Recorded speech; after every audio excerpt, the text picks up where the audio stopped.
Chapter 5. Increasing Life. You must get rid of the last vestige of the old idea that there is a deity whose will it is that you should be poor, or whose purpose may be served by keeping you in poverty. The intelligent presence which is all and in all, and which lives in all and lives in you, is a consciously living intelligence. Being a consciously living intelligence, it must have the natural and inherent desire for every living intelligence and increase of life. Every living thing must continually seek for the purpose of and blossoming of its life, because life, in the mere act of living, must increase itself. A seed dropped into the ground springs into activity, and in the act of living produces 100 more seeds. Life, by living, multiplies itself. It is forever becoming more by design. It must do so if it continues to be at all. Intelligence is under this same design for continuous increase. Every thought we think leads us to think another thought. Consciousness is continually expanding. Every fact we learn leads us to the learning of another fact. Knowledge is continually increasing. Every talent we cultivate leads us to cultivate another talent. We are subject to the leads of life, seeking expression, whichever drives us on to know more, to do more, and to be more. In order to learn more, know more, do more, and be more, we must have access to more. We must have things to use, for we learn and do and become by using things. We must have access to and free use of many things so that we can live more, express more. The desire for abundance is simply the capacity for larger life seeking fulfillment. Every desire is the attempt of an unexpressed possibility to be made known and to come into action. It is the power of creation seeking to manifest which causes desire, curiosity, intrigue, attraction. That which makes you want more full living is the same as that which makes the plant grow. It is life seeking fuller expression. The formless intelligent presence honors this inherent law of all life. It is permeated with a desire to give more. That is why it is under the necessity of creating things. The one intelligence desires to live more in you, express more through you. Hence, it wants you to have all the good things you can use. It is the desire of God that you should have access to and free use of many things. He can express more through you if you have unlimited command of the means of life. The universe desires you to have every good thing. Nature is friendly to your plans. Every good thing is naturally for you. Make up your mind that this is true. It is essential, however, that your purpose should harmonize with the purpose that is in all.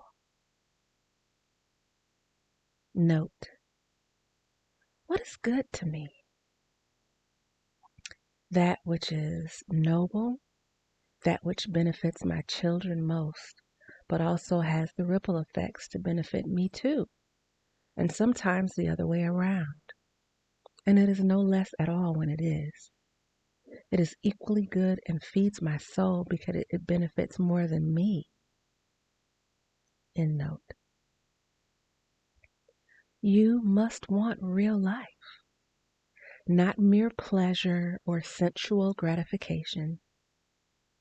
Life is not only mere performance of function. The individual really lives when they perform every function, physical, mental, and spiritual, of which they are capable, without excess in any. Note, question. Does this refute monetary excess, which is what the original book defined rich as? End note. Desire is possibility seeking expression or function seeking performance. From page 10.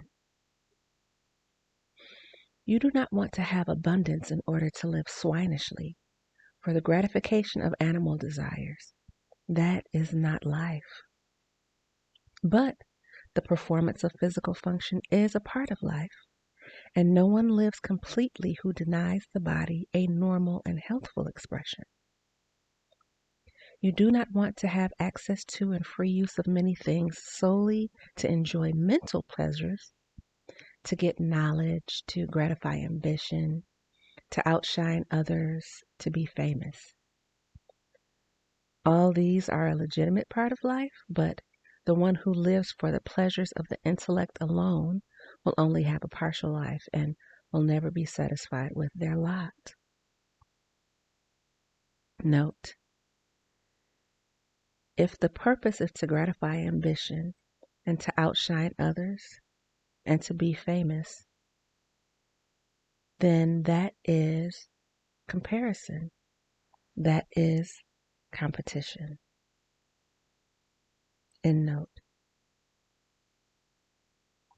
You do not want to have abundance or access to and free use of many things solely for the good of others, to lose yourself for the salvation of mankind, to experience the joys of philanthropy and sacrifice. The joys of the soul are only a part of life. Note, the soul is the most permanent part of us. However, extreme sacrifice may be as unhealthy as extreme selfishness. End note. You want to have access to and free use of many things in order that you may eat, drink, and be merry when it is time to do these things, in order that you may surround yourself with beauty, see distant lands, feed your mind, develop your intellect, in order that you may love and do kind, care-filled things, and be able to play a good part in helping the world to find truth. But remember that extreme altruism is no better and no nobler than extreme selfishness. Both are mistakes. Get rid of the idea that God wants you to sacrifice yourself to others and that you can secure favor by doing so. God requires nothing of the kind.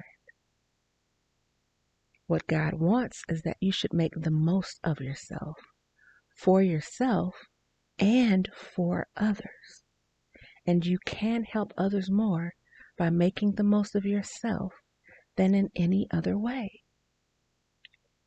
You can make the most of yourself by having access to and free use of many things. So it is right and praiseworthy that you should give your first and best thought to the work of acquiring abundant life. Remember, however, that the desire of intelligence is for all, and its movements must be for more life to all. It cannot be made to work for less life to any, because it is equally in all, seeking abundance and life for all. Formless, intelligent presence will make things for you, but it will not take things away from someone else and give them to you. You must get rid of the thought of competition. You are to create, not to compete for what is already created. You do not have to take anything away from anyone. You do not have to drive sharp bargains. You do not have to cheat or to take advantage. You do not need to let anyone work for you for less than they earn. You do not have to covet the property of others or to look at it with jealous, envious eyes. No one has anything of which you cannot have the like, and that without taking what he has away from him.